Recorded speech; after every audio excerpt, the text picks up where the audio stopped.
బొప్పాయి ఆరోగ్యానికి చేసే మేలు గురించి ప్రత్యేకంగా చెప్పనక్కర్లేదు. శరీరానికి కావలసిన అన్ని పోషకాలు ఇందులో ఉంటాయి. అందుకే వీటిని ఎక్కువగా తింటారు. వయసుతో సంబంధం లేకుండా ప్రతి ఒక్కరూ వీటిని తినడానికి ఇష్టపడతారు. వీటిని ఫ్రూట్ సలాడ్, స్మూతీలుగాను, జ్యూసుల రూపంలో తీసుకుంటారు. అయితే పరగడుపున బొప్పాయిని తీసుకోవడం వల్ల అనేక ఆరోగ్య ప్రయోజనాలున్నాయని నిపుణులు చెబుతున్నారు. బొప్పాయిలో విటమిన్ ఏ, విటమిన్ సి మరియు vitamin E, folate, magnesium, folate, potassium మరియు కాపర్ వంటి అనేక పోషకాలున్నాయి. బొప్పాయి మీ భోజనంలో పోషకాలను బాగా గ్రహించడానికి అవసరమైన యాసిడ్ను విడుదల చేస్తుంది. అంతేకాకుండా బొప్పాయి శరీరాన్ని సహజంగా డిటాక్సిఫై చేయడానికి సహాయపడుతుంది.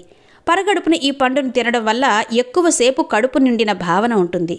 దాంతో బరువు కూడా త్వరగా తగ్గుతారు. బొప్పాయి పండు తీసుకోవడం వల్ల శరీరంలో రోగనిరోధక శక్తి పెరుగుతుంది. ఈ పండు తెల్ల రక్త కణాల సంఖ్యను పెంచుతుంది. బొప్పాయి తినడానికి భోజనం తర్వాత 2 గంటలు వేచి ఉండడం వల్ల రక్తంలో చక్కెర స్థాయిల్లో వచ్చే స్పైక్లను నివారించడానికి సహాయపడుతుంది. బొప్పాయిలోని పాపైన్ వంటి ఎంజైమ్లు జీర్ణక్రియ తక్కువగా ఉన్నప్పుడు మరింత ప్రభావవంతంగా పనిచేస్తాయి. ప్రోటీన్ జీర్ణక్రియను పెంచుతాయి, మలబద్ధకం నుంచి బయటపడవేస్తాయి. చర్మ సమస్యలను తగ్గించి చర్మం రంగును పెంచుతుంది.